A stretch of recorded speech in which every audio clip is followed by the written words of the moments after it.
sobrang nakakatuwa na nagtipon-tipon dito lahat ng mga taga-suporta ng OPM. Sobrang nakaka-overwhelm. Sobrang nakaka-inspire mag-perform. Pero una sa lahat, gusto namin pasalamatan si Ninang Pure Gold sa pagpunta sa SB19 to be part of OPM Con that will definitely be part of history. Yeah. Pwede ba sabay-sabay? Salamat din ng Pure Gold in 3, 2, 1! Yun eh. Yun talaga yun. Grabe, maraming salamat po. Ninang Pure Gold for organizing this event. For supporting and promoting OPM. Thank you po Ninang Pure Gold and thank you for fixing my name. Yes, at syempre maraming salamat din po sa lahat ng artists na naging parte ng gabi nito. Nag-enjoy ba kayo sa mga performances nila?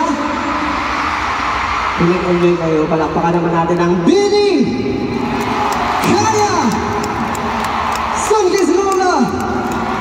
G22! Fluji at Skastakni! And sa iba pang guest artists.